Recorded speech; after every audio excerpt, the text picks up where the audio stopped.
Hey, what's going on, family? It's Brother Coasty at IALLG.com, and we are always building bridges within to explore the world without. Today's conversation is all about the voices in our heads, our own. It's all about the inner talk. It's not going to be a long one today, it's going to be very short, but I want y'all to understand how important and how powerful inner talk is. And before we get into the importance of it, I want to talk about how it got there in the first place and what this really means about you and your development. So let's dive into it. Our inner talk stems from childhood. Our parents are typically and usually the voice within our head. Usually. And maybe either any other traumatic or important events in our lives. Maybe a partner that we were with for a very long period of time, maybe the last partner. But no matter what, it typically stems from childhood, because what happens in childhood is typically the patterns that we repeat into adulthood. And those patterns are typically how we attract people similar to our parents, or people how we attract relationships that have similar dynamics to what we had when we were a child. Okay. But we're going to just talk about the talking portion of it, right? Negative reinforcement, positive reinforcement. I've had a video over it, and I advise you all to check that out. Maybe I'll link it above, something like that. But, anyways, negative reinforcement is reinforcing negative actions and getting punished for it. Positive reinforcement is highlighting the good things and getting rewarded for it. A lot of our parents rewarded us negatively. We got negative reinforcement.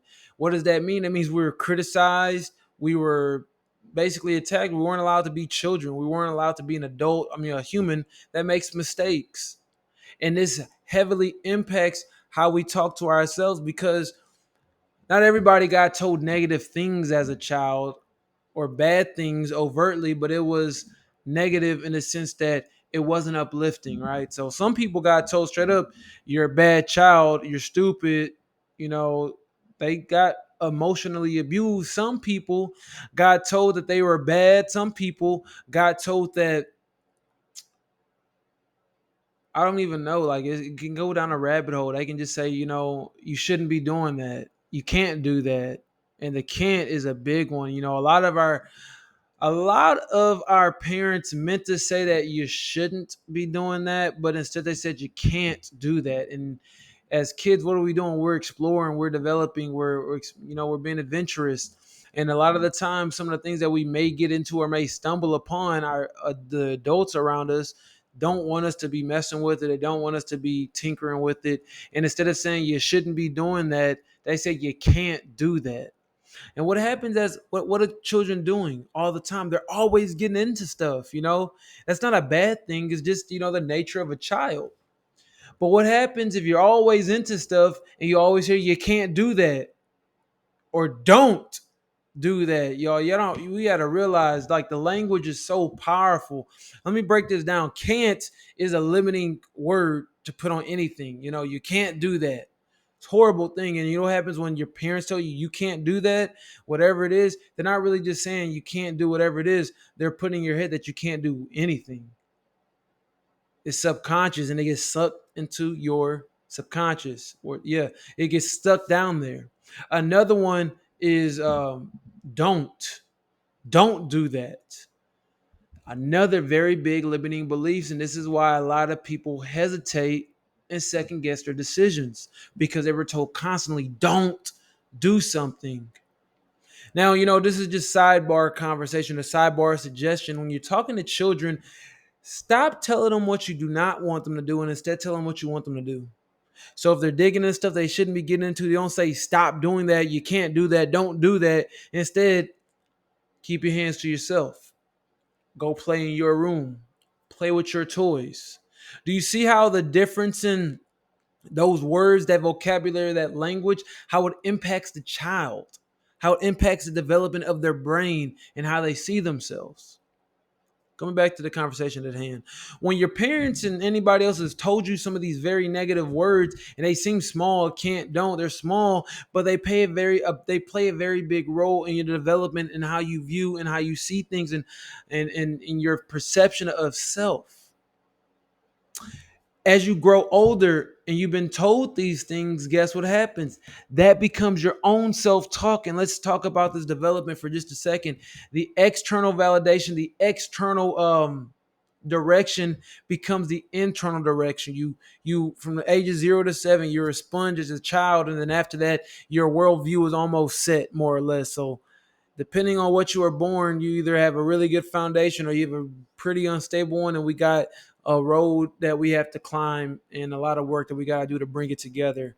Not impossible, it's just a little more challenging. And most of us have that kind of rocky foundation, a very unstable foundation. It's not necessarily the fault of it. It's not the fault of the parents per se. It's the fault of the ignorance. And that was passed down to us as well.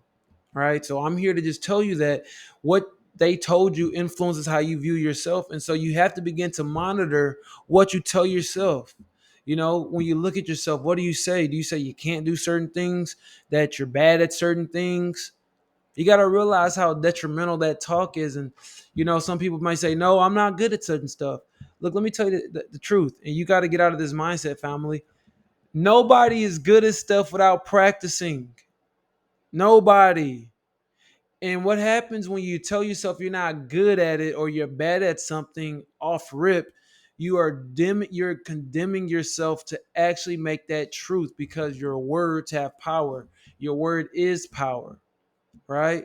So when you say you're bad at something, like for example, I know somebody who's bad at math, and they say they're bad at math anytime there's any numbers on the table. It might be 1 + 1 = and it's a blank. They're like, I'm bad at math.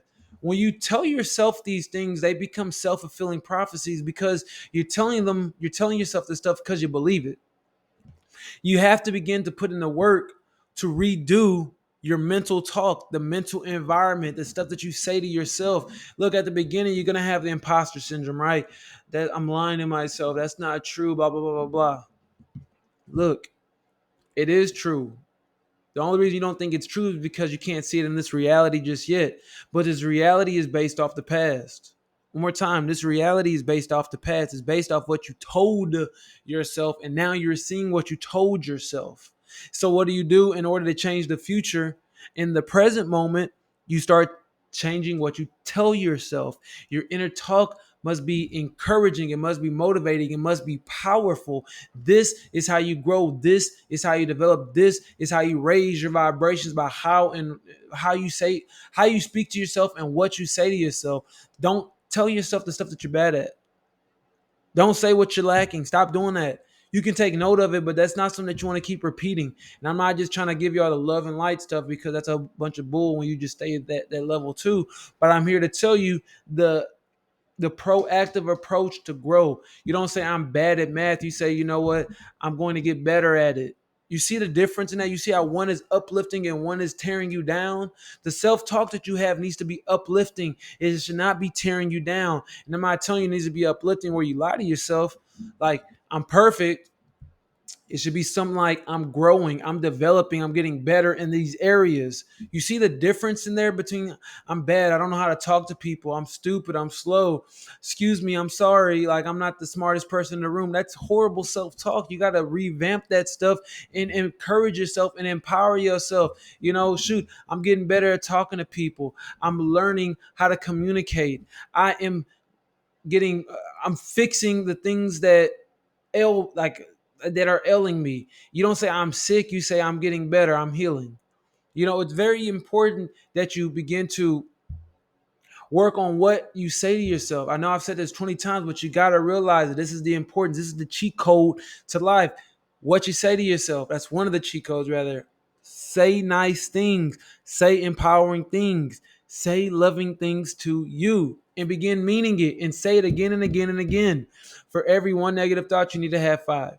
For every one negative thought, you need to have 5. For every one negative thought, you need to have how many? Good.